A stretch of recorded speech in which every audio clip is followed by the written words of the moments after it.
Merci. Nous accueillons à présent notre invité, Jeanlin Lacapelle, député européen du Rassemblement national et porte-parole du Rassemblement national.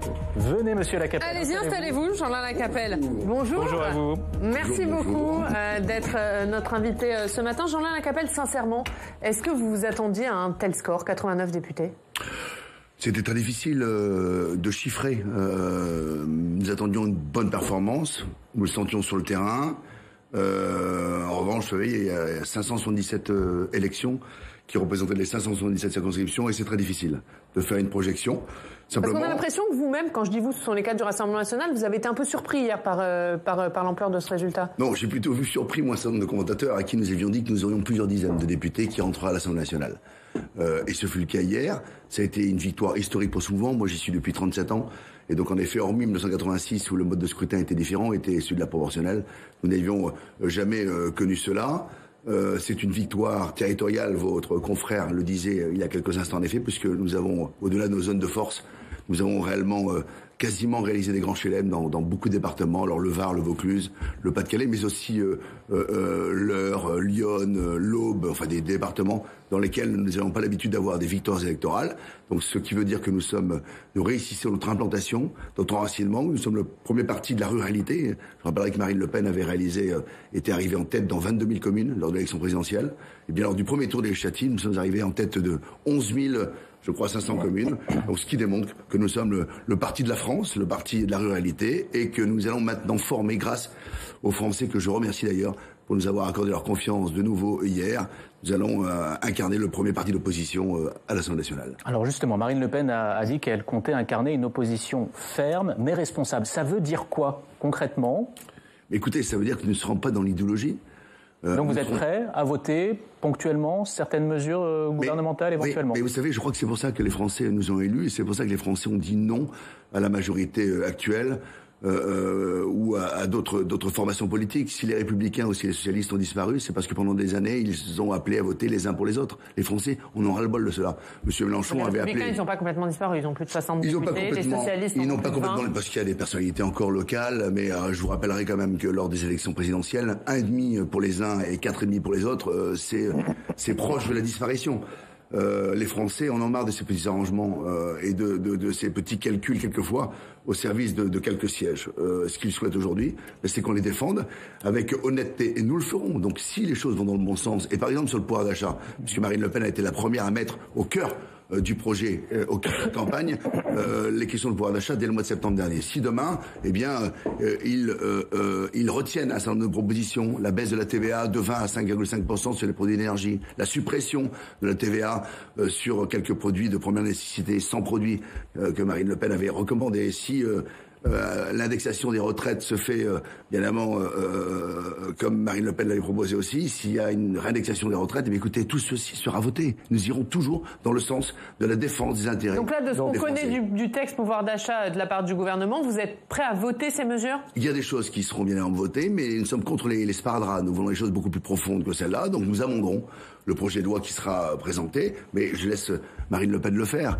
Elle présidera ce groupe, vous l'avez compris. Il est composé de plus de 90 personnes, parce que nous avons 89 députés du Rassemblement national, mais aussi des gens comme Nicolas Dupont-Aignan qui nous rejoindront, Emmanuel Ménard, je le crois aussi. Donc c'est un groupe qui va dépasser les frontières du Rassemblement national, c'est une bonne chose. Écoutez, et au-delà même de ces deux personnalités, vous pensez ? Mais tous ceux qui souhaitent nous rejoindre, qui partagent les valeurs patriotiques qui sont les nôtres, qui partagent nos valeurs, eh bien écoutez, oui, bien sûr, sont invités à nous rejoindre pour former ce grand bloc social, identitaire et national.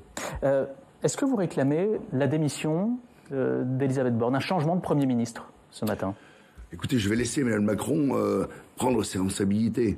Mais, ça veut dire quoi, prendre ses responsabilités ? Mais ça veut dire que moi, le casting, je crois, me paraît secondaire. Ce qui nous intéresse, c'est quel est le projet d'Emmanuel Macron.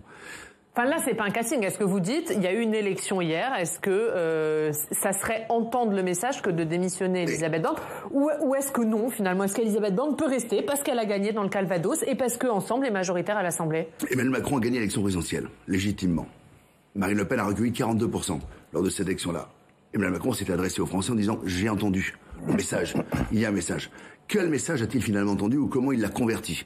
On n'a rien vu en 2 mois au gouvernement de rupturiste, puisque de toute façon, ils ont tout fait pour la constitution du gouvernement, pour gagner le maximum de temps, et puis ensuite le devoir de réserve, avec finalement, il n'y a eu rien de concret qui a été réalisé. Mais qu'a-t-il envoyé comme message aux Français?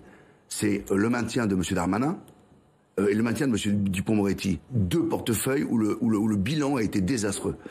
Et 2 portefeuilles dont on sait que les ministres étaient évidemment des adversaires politiques du Rassemblement national parce que nous n'étions pas sur la même ligne. Et en plus de cela, la cerise sur le gâteau, il a nommé Pap Ndiaye à l'Éducation nationale, quand même l'ambassadeur du wokisme en France. Et je ne vous déroulerai pas tout son CV, je crois que ça a été déjà assez décrié. Voilà, c'est ça la réponse qu'a fait Emmanuel Macron. Mais aujourd'hui, il va falloir qu'il change. Alors qu'est-ce que vous attendez comme réponse? Eh bien, qu'il change. Mais c'est pour ça que je vous le dis, moi. C'est pas Elisabeth Borne. Je vais pas, les attaques personnelles et les histoires de casting ne m'intéressent pas. Pour vous, c'est pas un problème si elle reste à son poste. Mais est-ce que la folle politique d'immigration va continuer? Est-ce que l'effondrement du pouvoir d'achat va continuer? Nous venons d'en parler. Est-ce que les problèmes d'insécurité vont continuer? Est-ce que ce que l'on a vu au Stade de France et le chaos qui a été l'illustration de l'incapacité du gouvernement à maintenir la sécurité en France, est-ce que cela va continuer? Est-ce que le recul de la démocratie? Parce que là aussi, nous avons hier soir assisté à l'enterrement du mode de scrutin majoritaire. Nous avons assisté à l'enterrement du Front républicain. C'est-à-dire, pour vous, la leçon à tirer de ces élections, c'est qu'il faut plus que jamais la proportionnelle? Bien sûr, mais c'est un sursaut populaire qu'on a entendu hier, que j'espère Emmanuel Macron a entendu. Les Français ont demandé... vous n'avez pas eu besoin de la proportionnelle pour avoir un groupe puissant. Est-ce que c'est pas aussi la preuve que jusque-là vous vous êtes trompé dans votre analyse et c'était pas la faute du mode de scrutin, c'était que les Français ne voulaient pas de vous à l'Assemblée jusque-là? Je ne le crois pas. Je ne le crois pas. Je crois que le mode de scrutin majoritaire à 2 tours était là, bien évidemment. C'est pour ça que la suppression de la proportionnelle avait été également une décision. Était là pour empêcher le Rassemblement national, de la part des politiques, de la part des Parisiens, empêcher le Rassemblement national d'aller de siéger à l'Assemblée nationale. Les Français ont dit stop. Dans tous les pays d'Europe, il y a un mode de scrutin proportionnel pour les législatives. Vous le demandez encore? Bien, nous le demandons encore, mais bien évidemment, nous n'avons pas changé d'avis. C'est pas parce que les Français nous ont permis d'avoir 89 députés avec un mode de scrutin majoritaire que nous allons renier. Je crois que la représentation, elle doit être totale, et le mode de scrutin proportionnel était un mode de scrutin juste. Maintenant, bien que Emmanuel Macron apprenne à gouverner avec une opposition forte, comme celle qui a été hier choisie par les Français, et qu'il prenne en compte un certain nombre de nos preuves, justement, recommandations. En quelques mots, le premier texte porté par le RN sera lié à la lutte contre l'islamisme, a dit Marine Le Pen. Qu'est-ce qui contiendra concrètement ce projet de loi, cette proposition? Alors, Marine Le Pen, en effet, s'est exprimée là-dessus il y a quelques jours. Le projet de loi, il est connu. Elle l'a présenté au mois d'octobre dernier. Donc il y a un projet de loi pour éradiquer l'islamisme dans toutes ses formes, avec la suppression, la fermeture des mosquées radicales, avec l'expulsion des fichiers étrangers pour islamisme radical, avec l'expulsion des imams radicaux étrangers, avec la suppression des investissements étrangers, avec la suppression d'un certain nombre de subventions également dans les mosquées salafistes. Mais tout est parfaitement cousu et structuré, et elle l'a présenté au mois d'octobre dernier. Mais c'est pas le seul projet de loi. Elle l'a dit. Le projet de loi sur le pouvoir d'achat, c'est notre priorité, c'est la priorité du groupe, et Marine Le Pen sera amenée à s'exprimer d'ici quelques heures. Juste un dernier mot, juste puisque Marine Le Pen, vous l'avez dit, elle prendra la tête de ce groupe, qui sera un groupe fort. Est-ce qu'elle peut rester à la tête de votre parti? Mais c'est à elle de prendre cette décision. Elle a dit qu'elle prendra cette décision-là à l'issue donc du scrutin législatif. Il vient d'avoir lieu. Je pense que Marine Le Pen, conformément à sa première intention, je crois qu'elle quittera la présidence du mouvement pour se concentrer sur la présidence de ce groupe de 89 députés à l'Assemblée nationale. Et qui pour lui succéder? Et puis ensuite, vous avez dans notre mouvement des instances, une procédure. Donc, si vous souhaitez que ce soit qui, vous?